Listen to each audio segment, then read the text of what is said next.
frase favorita era: que me odien, con tal de que me teman. En otras ocasiones, cuando hablaba con los dioses, porque él era un privilegiado, tenía esa suerte, tenía esa facultad, ese don, el de hablar con los dioses, eso es al menos lo que mantuvo durante toda su vida, su efímera vida, le decía al mismísimo Júpiter capitalino, le decía a Júpiter: súbeme o te hundiré. En otras ocasiones miraba a la luna llena, una luna llena como la que podemos tener en esta noche, y hablaba con ella, la invocaba. Se permitía el lujo de darle consejos. Su nombre era Cayo César, aunque pasó a la historia por su apelativo, por el mote que le dieron las tropas, los legionarios. Sí, Calígula no era su nombre verdadero, Calígula era solo un mote. Y todo sucedió cuando su padre, el gran y culto general Germánico, le llevaba para pasar revista a las tropas. Él tenía tan solo 3 o 4 añitos. Su padre era perfecto, era un general perfecto, bien musculado, estupendamente valorado por sus legionarios, y le gustaba que su hijo Cayo, le acompañara en la revista de tropas. Bueno, pues el padre Germánico se vestía a la usanza, se vestía como un gran magister militum romano, pero encargó un traje idéntico para su hijo. Imagina la situación: Germánico, subido en su caballo, majestuoso, y a su lado un pequeñín de 4 años, pero ya vestido como un legionario, con su coraza, con todo perfectamente. Los legionarios le llamaban Calígula, porque Calígula es el diminutivo de Caligae, de las famosas sandalias claveteadas de los legionarios. Así que ese es el verdadero nombre, Cayo César, pero el apelativo Calígula sin duda alguna le superó.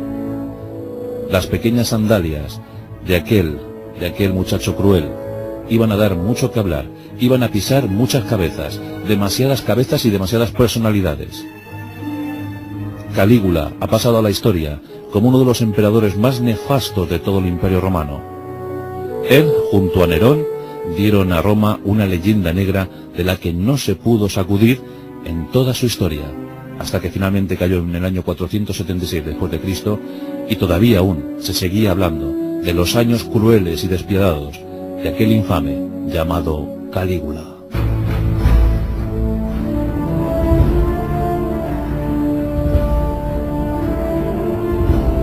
En los albores del Imperio Romano, el primero fue Octavio Augusto, el sobrino nieto de Julio César, el arquitecto de Roma, el arquitecto de todo un imperio, elevado a la categoría de divinidad por su pueblo, aclamado, querido. Pero Julio César fue asesinado. Tomó el relevo Octavio, y Octavio cogió perfectamente todos los planos, todos los guiones, todos los diseños de Julio César, y con ellos levantó un imperio. Finalmente, en el año 14 después de Cristo, Octavio Augusto era envenenado por su mujer. Livia le suministró aquellos higos venenosos, higos que pondrían fin a la vida del primer emperador. Octavio Augusto murió sin un heredero,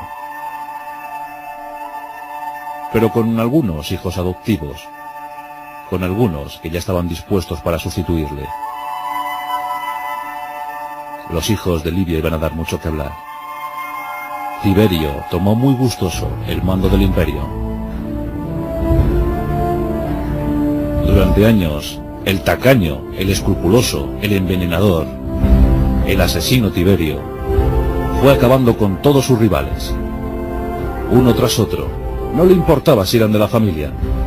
Esa dinastía de los Julio Claudio, la dinastía Julio Claudio, pues estuvo durante algunos años y dejó algunos emperadores. Por el caso de Tiberio, posteriormente Calígula, luego Claudio, finalmente Nerón. Pero Tiberio recelaba de todos. No quería ser envenenado, no quería ser asesinado. No lo soportaba. No quería tener traidores a su lado. Y así durante años, durante todos los años de su mandato, durante sus años augustos, fue acabando con los enemigos. No gastaba un solo sestercio. En sus años postreros le vemos recluido en la mágica isla de Capri, en un reducto formidable, en una fortaleza inexpugnable, rodeado por los pretorianos. ¿Quiénes eran los pretorianos? ¿Quiénes conformaban la guardia pretoriana? Eran los legionarios elegidos, los legionarios palatinos, los que custodiaban al emperador. Una guardia creada por el propio Octavio Augusto, y que daría mucho que hablar en nuestra historia, como luego veremos. Los pretorianos custodiaban fieles y celosos a su emperador.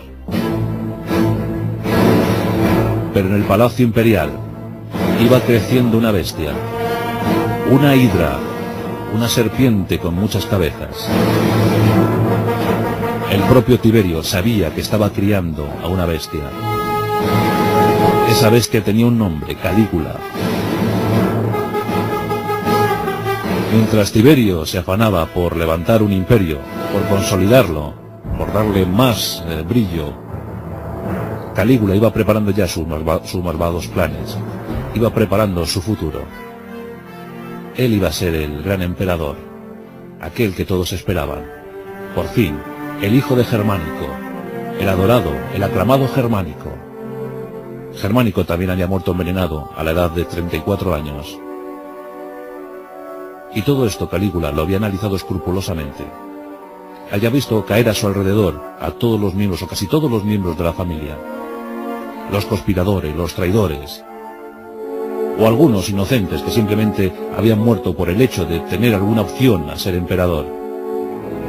Calígula lo había analizado todo, lo había estudiado todo. Él no cometería errores.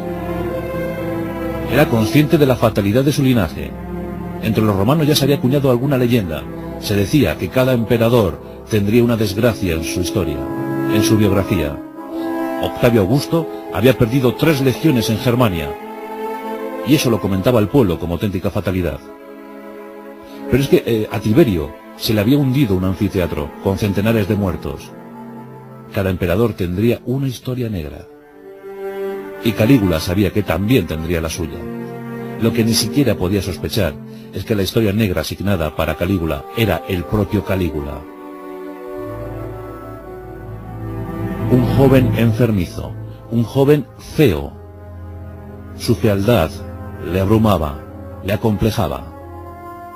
Era alto, espigado, pero desgarbado. Unas piernas zancudas y además con el vello que le cubría todo el cuerpo. Eso siempre le provocó muchísimos traumas, muchos desaires. Por si fuera poco, la calvicie le empezaba a dominar. Aquel que tenía que ser César, César significa cabellera, era calvo, tenía una calva demasiado visible. Procuraba esconderla. Se colocaba pelucas. No quería que le vieran. Y desconfiaba de todo aquel que le miraba con aires de superioridad. Sí, Calígula empezaba ya a gestar sus futuras venganzas. Siendo adolescente, se colocaba esa peluca, se vestía como el vulgo, como la plebe, y se escondía por las calles de Roma. Él había nacido en Anzio, en la actual Anzio, y había nacido un 31 de agosto del año 12. Por tanto, siendo adolescente, encontrándonos en la década de los 30, ya inicia sus aventuras por las calles perdidas de Roma. Le gustaba mucho frecuentar los prostíbulos. Era amigo de las prostitutas. Pero sus tendencias sexuales eran ambiguas, porque tanto le gustaba una cosa como la otra. Disfrutaba del sexo, sí, pero de una forma salvaje, de una forma atroz, golpeando a sus amantes. Ya empezaba ahí a practicar la tortura. Encontramos casos parecidos, pues a lo mejor buscando en la historia de ese siglo XVI ruso con Iván IV el Terrible. Jovencitos, rodeados por el poder, amparados por ese mismo poder, y que disfrutaban enormemente con la maldad. Sí, Calígula tenía la mirada atravesada, tenía la mirada perdida. Lo único que le proporcionaba placer era el daño ajeno, era hacer, sentir, padecer el dolor a los demás. Años más tarde, cuando torturaba a sus víctimas, Decía siempre a los verdugos: hiérele, hiérele, y haz sentir la muerte en él. Haz que sienta la muerte.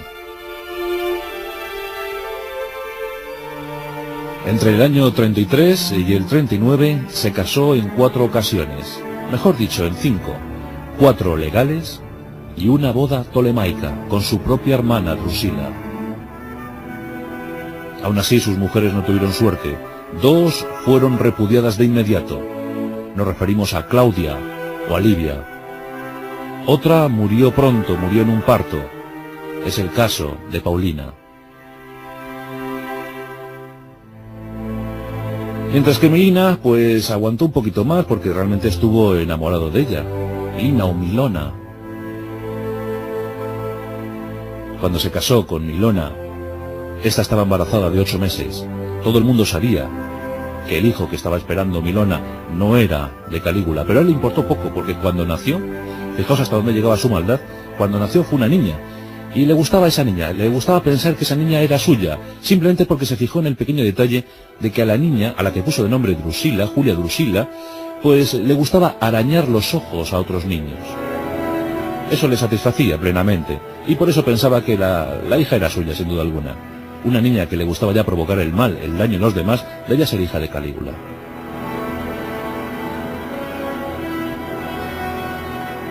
Nos encontramos en el año 37. El 16 de marzo del año 37. Calígula está a punto de ser nombrado emperador.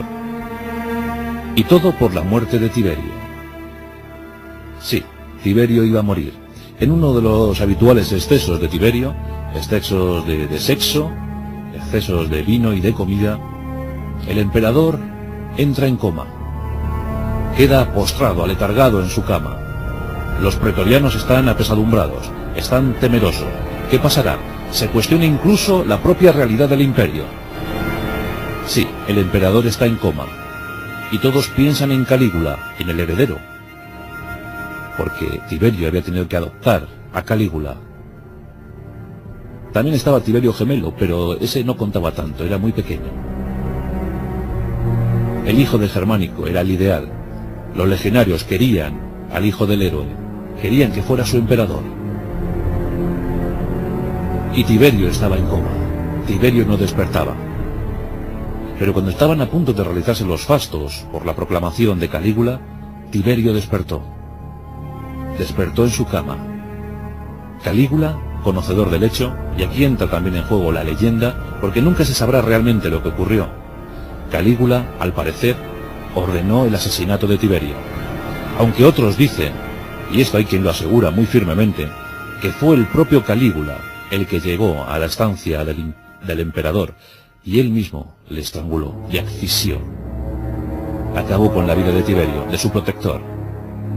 Nadie podía impedir ya que Calígula fuera elevado a la categoría de emperador, el imperator. Eso se produjo el 18 de marzo del año 37. Tenía 24 años. Comenzaba el imperio del terror. 3 años, 10 meses y 8 días. Y los comienzos no fueron malos. Los legionarios, la guardia pretoriana, pues vitoreó a su nuevo imperator, a su nuevo emperador. Estaban contentos, era el hijo de Germánico, era el hijo de un gran general, seguro que eso lo llevaría en la sangre. Pero la sangre de Calígula estaba emponzoñada, estaba envenenada. Y llegamos a la fatalidad. Antes de esa fatalidad, antes de ese octubre del 37, hay que decir que en los primeros 6 meses de Calígula sí que es cierto que abrió un poco la mano. Tiberio había sido muy tacaño, excesivamente tacaño. Había guardado minuciosamente miles de millones de sestercios. Calígula levantó prohibiciones. Por ejemplo, Tiberio había prohibido los juegos porque eran muy caros. Pero Calígula quiso celebrar su proclamación y empezó a permitir juegos por toda Roma, por todo el imperio. Además, bajó los tributos y permitió algunas libertades, por ejemplo, a la aristocracia y a la clase militar. Eso le granjeó muchísimas amistades. Todos estaban convencidos de que habían hecho lo mejor, habían dejado llegar al poder al gran Calígula. Se las prometían muy felices. Roma estaba esplendorosa. Los juegos vibraban o hacían vibrar al populacho. Y Calígula disfrutaba enormemente. Fue entonces cuando empezó a concebir la idea de la divinidad.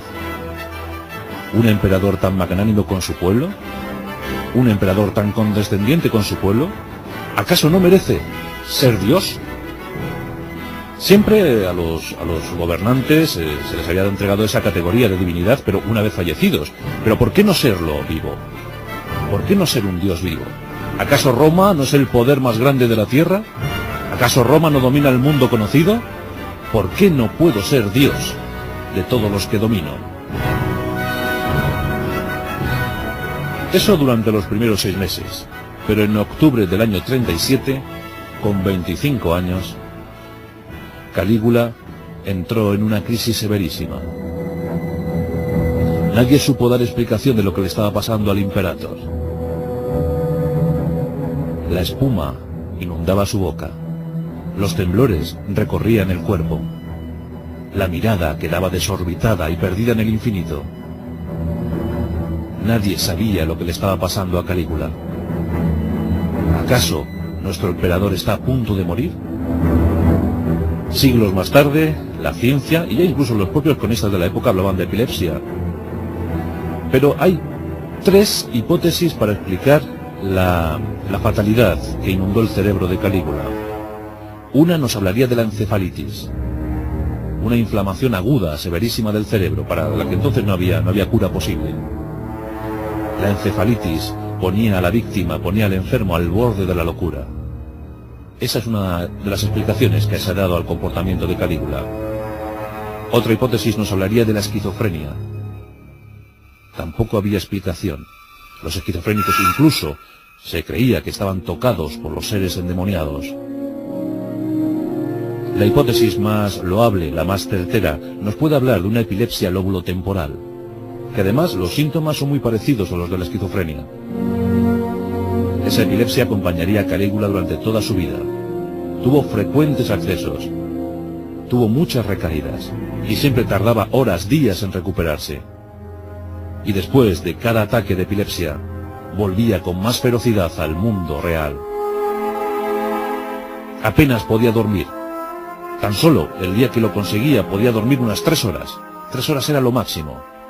Y además 3 horas llenas, cubiertas por la pesadilla, cubiertas por mente disparatada, cubiertas por un sentimiento de maldad. Monstruos que le visitaban cada noche. Él decía: me vienen a visitar los monstruos y me indican que siga dominando, matando, odiando. Como podéis observar, una mente atormentada, una mente llena de traumas, posiblemente infantiles, una mente llena de complejidad. ¿Pero estaba loco Calígula? No hay que descartar ese tema, no hay que descartar esa hipótesis, pero también hay que pensar que era una época llena de rencor, llena de traición, llena de sublevaciones. No hay que descartar entonces que Calígula lo único que pretendiera fuera limpiar de enemigos todo su entorno, tal y como había hecho Tiberio, tal y como había hecho Octavio. Pero lo llevó a un extremo tan cruel que no es de extrañar que haya pasado por eso a la historia. Fijaos que él, como os he dicho, era alto, desgarbado y velludo, con todo el cuerpo cubierto por el vello, y calvo. Y esto provocaba que mirara con envidia a los jóvenes, a los propios jóvenes de su edad, que tenían una hermosa cabellera. Cuando iba por una calle y veía a un joven de hermosa cabellera, ordenaba inmediatamente que le pelaran al cero, que le dejaran calvo como él, que nadie tuviera una cabellera hermosa. Por ejemplo, prohibió, bajo pena de muerte, la palabra cabra. No se podía pronunciar la palabra cabra en su presencia. Y es muy sencillo. Él pensaba que se parecía a una cabra. Las cabras, que eran patilargas y velludas, pues él cuando las veía, cuando las visionaba, tenía la sensación de ser como ellas, de ser una cabra. Por eso cada uno que dijera cabra, moría ejecutado.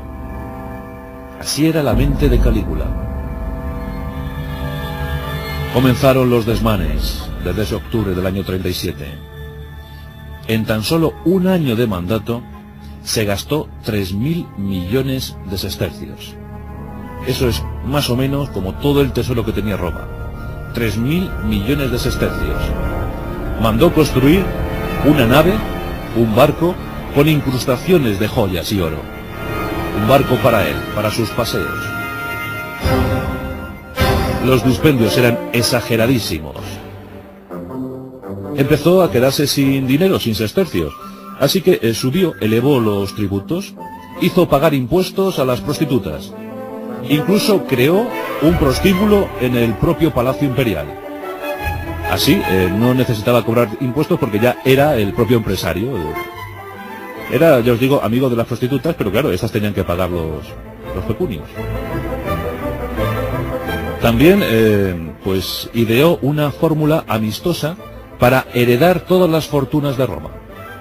Cuando se enteraba que algún aristócrata se había enriquecido, cuando constataba que alguien era más rico de lo normal, le ordenaba directamente que le nombrara su heredero. Así Calígula se convirtió en el heredero de toda Roma. Cada vez que fallecía, porque lo normal es que nada más proclamarle su heredero, el rico falleciera por asesinato normalmente. Pues claro, Calígula ordenaba que rápidamente la fortuna del fallecido pasara a su arca. Fijaos el clima de psicosis, el clima de histeria que se iba generando en la sociedad romana. Todos estaban atemorizados, todos estaban acongojados por la actitud de Calígula. Y este no parecía parar, no quería parar. ¿Hasta dónde sería capaz? ¿De qué sería capaz?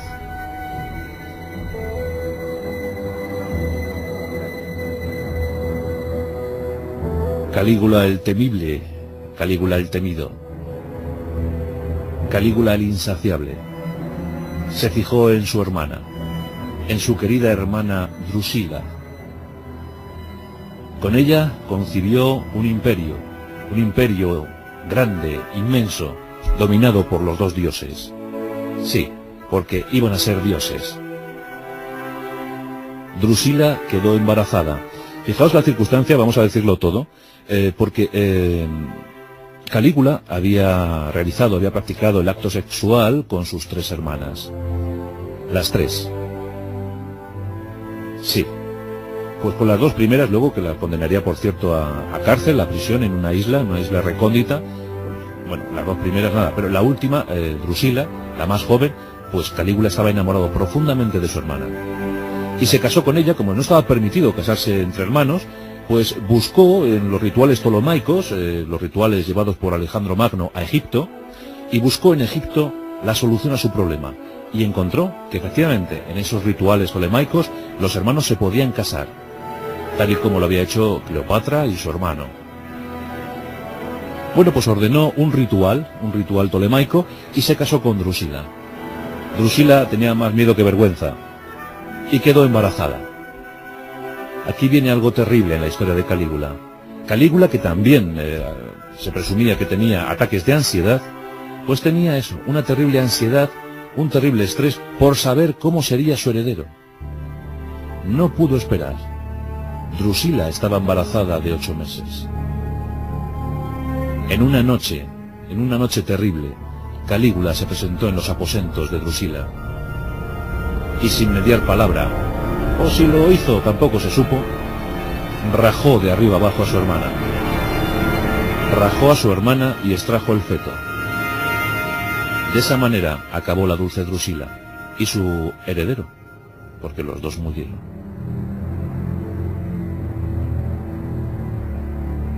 Una historia tremenda. Le gustaba, por ejemplo, ya que estaba muy metido en todo lo que fue la sociedad alejandrina, la sociedad ptolemaica en Egipto, le gustaba disolver perlas y tomarlas con vinagre.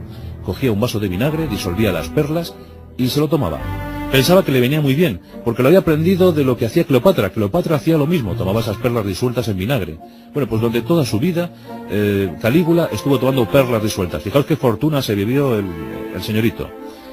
Perlas con vinagre, eso es lo que tomaba, era su bebida favorita.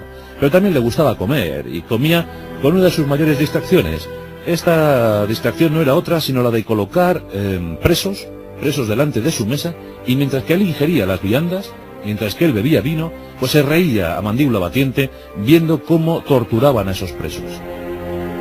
Queda reflejado en una crónica que en una ocasión mandó cortar las manos a un preso. Y con esas manos ordenó crear una especie de colgante. Un colgante que colocaron en el cuello del infortunado. Hicieron a este pobre hombre pasearse delante de la mesa de Calígula, y este, pues mientras que veía al preso desangrarse, se lo pasaba pipa comiendo, comiendo y comiendo. Eso cuando no practicaba el acto sexual delante del verdugo y del torturado. Le gustaba mucho deshacer bodas. Fue el caso de su tercera mujer, cuando en el día de su boda estaba a punto de desposarse con el elegido, se presentó en la boda, ordenó parar la ceremonia y dijo: esta mujer será para mí. Y así se la quedó. Cuando tenía un banquete, cuando tenía una celebración y bueno, se fijaba en la mujer de algún amigo, la elegía, la señalaba, indicaba un aposento, se iba con ella, y si no le placía, si no disfrutaba con el sexo, si no le gustaba la señora en cuestión, ordenaba que inmediatamente su amigo se divorciara de ella, porque si no servía para el emperador, pues tampoco evidentemente para él. Todos sentían miedo ante la presencia de Calígula. Había una frase protocolaria, una frase que decían todos los ciudadanos de Roma ante el emperador, que más o menos venía a decir: emperador, yo por ti daría mi vida en el circo. Era una frase protocolaria, no tenía más sentido. Simplemente pues decir que estarían dispuestos a ofrecer su vida por el emperador. Lo que pasa que en presencia de Calígula esto pues no sé si era muy adecuado, porque efectivamente muchas veces tomaba la palabra. Llegaba el aristócrata, el senador de turno, decía la famosa frase: emperador, yo por ti daría mi vida en el circo, en las arenas del circo, y Calígula decía sin inmutarse: hazlo. Y ya os podéis figurar cómo terminaba el senador, o el aristócrata, o quien fuera.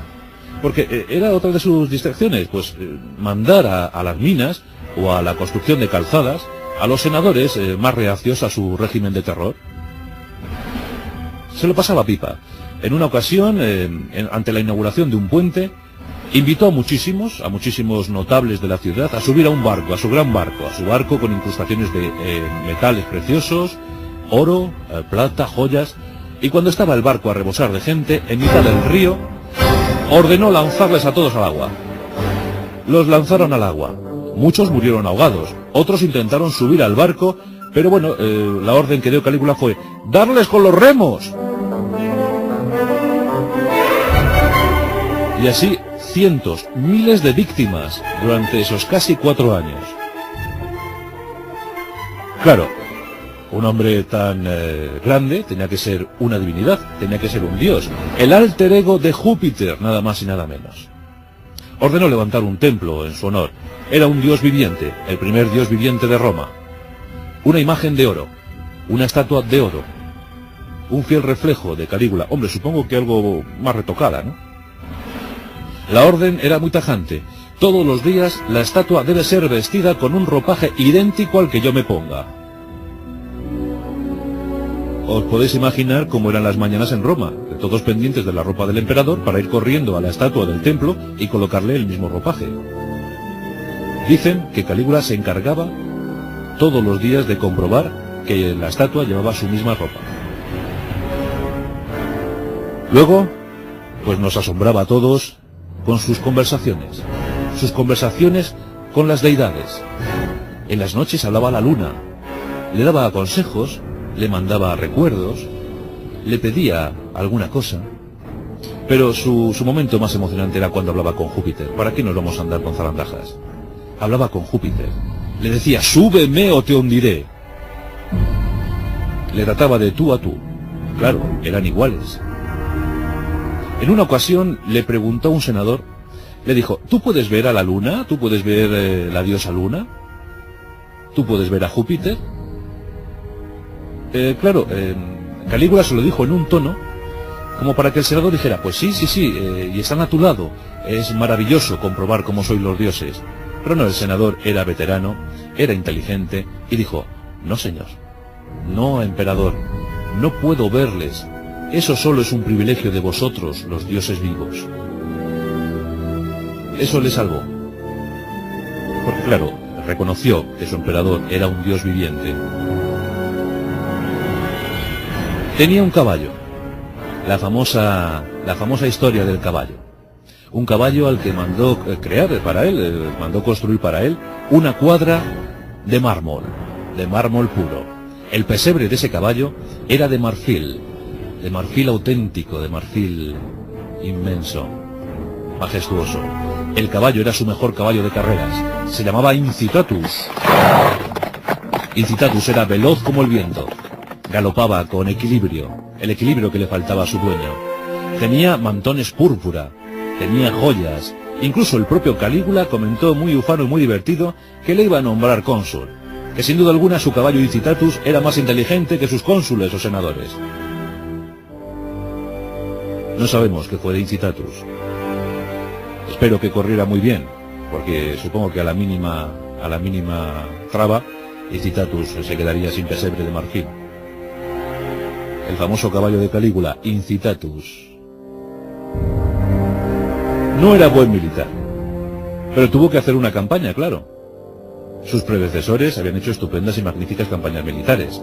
Él, en consecuencia, ordenó movilizar 2 legiones, y con ellas, en el año 39, partió rumbo a Germania. El principal propósito era conquistar Britania, pero no lo consiguió. No se sabe si por miedo o por vergüenza, o porque no tenía suficientes efectivos, o porque no estaban motivados. Lo cierto que la campaña militar, la única campaña militar de Calígula, se convirtió en una farsa, en una obra teatral. No consiguió apenas victorias, y lo único que hizo destacado fue decir a sus legionarios, cuando llegaron a la costa, que recogieran un montón enorme, un montón ingente de conchas marinas. Luego, a su regreso, capturó a algunos galos, los irreductibles galos de siempre, y bueno, pues para hacer ver como que había derrotado a los germanos, cosa que no había sido así, pues ordenó disfrazarles de germanos, y con esa farsa se presentó en Roma. Dicen que volvió más agrio que nunca. Había fracasado como militar, y su padre Germánico, su padre, había sido el mejor militar de Roma. Calígula estaba atormentado, comido por la enfermedad, comido por la locura, y encima fracasado como hijo al no poder emular al padre. Estaba destrozado, ya no estaba con él Drusila. No tenía nada a lo que aferrarse. Y empezó a cebar su odio con la población de Roma. Ejecutaba, masacraba, torturaba. Los pretorianos no lo podían soportar. Veían comprometida incluso su propia existencia. En una de las últimas conspiraciones, los pretorianos entraron en conjura. No le vamos a consentir, no le vamos a permitir ni una sola más. Nos encontramos en el mes de enero del año 41. Calígula, Cayo César, tiene 28 años. Tan solo 28 años. Y a sus espaldas miles de víctimas. Después de la celebración de unos juegos palatinos, Calígula se dirige hacia sus estancias, hacia sus aposentos. En un estrecho pasillo le esperan algunos miembros de la Guardia Pretoriana. Sin esperar más, viendo cómo llegaba el cuerpo de aquel larguirucho emperador, de aquel cruel emperador, un legionario le seccionó parte del cuello.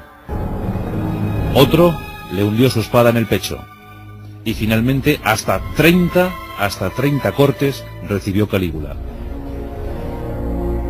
La frase del primer guardia pretoriano, del primer pretoriano fue: aquí está lo que habíamos acordado. Eso fue lo primero que dijo uno. Los demás le masacraron al grito de dale una vez más, dale una vez más, dale una vez más. Era una de las frases favoritas de Calígula en el circo romano. Le gustaba mucho el circo, le gustaban mucho los gladiadores. Una de sus distracciones, por cierto, era cuando daba el sol, cuando el sol se presentaba con su máximo poder, era quitar los toldos para que el sol cayera a plomo entre la muchedumbre. Se provocaban insolaciones, se caían los cuerpos y Calígula lo pasaba muy bien. Otro de los juegos era lanzar alguna riqueza, algún oro, sobre los senadores para provocar avalanchas humanas y que murieran decenas de personas. Y su frase, dale una vez más, con esa murió el terrible, el déspota, el cruel Calígula. Los pretorianos buscaron por palacio. Calígula había muerto. Las siguientes víctimas de los pretorianos fueron la última mujer y la hija de Calígula. Esa misma noche murieron los tres. Pero el imperio estaba comprometido, porque ya se hablaba de voz en grito, ya se hablaba muy alto sobre la restauración de la república. Los pretorianos no lo podían consentir. Era la facción más dura del ejército. No podían consentir que regresara la república. Los pretorianos buscaron porque sabían que había alguien en palacio, alguien que podía asumir el imperio romano, el mando del imperio romano. Y lo encontraron, lloriqueando, detrás de unas cortinas. Era Claudio. Claudio era tío de Calígula. Y Calígula no se había deshecho de su tío porque le divertía mucho. Calígula pues siempre buscaba diversión, y en su tío Claudio lo había encontrado. Claudio era cojo, era tartamudo, tenía muchos tics, y eso provocaba la diversión del joven. Eso le permitió a Claudio seguir vivo, y eso permitió a Claudio llegar a ser emperador. Era el único que quedaba con vida de toda la dinastía Julio Claudio. Los pretorianos lo sabían y por eso le habían elegido como emperador títere. Los pretorianos proclamaron a Claudio. Claudio no fue tan tonto como se pensaba, y durante unos años supo aguantar hasta que finalmente murió envenenado como tantos. Las setas fueron en esta ocasión. La historia del Imperio Romano, la historia de ese primer siglo después de Cristo, la historia del atroz Calígula, las pequeñas sandalias claveteadas que tanto hicieron padecer a las calzadas del Imperio Romano.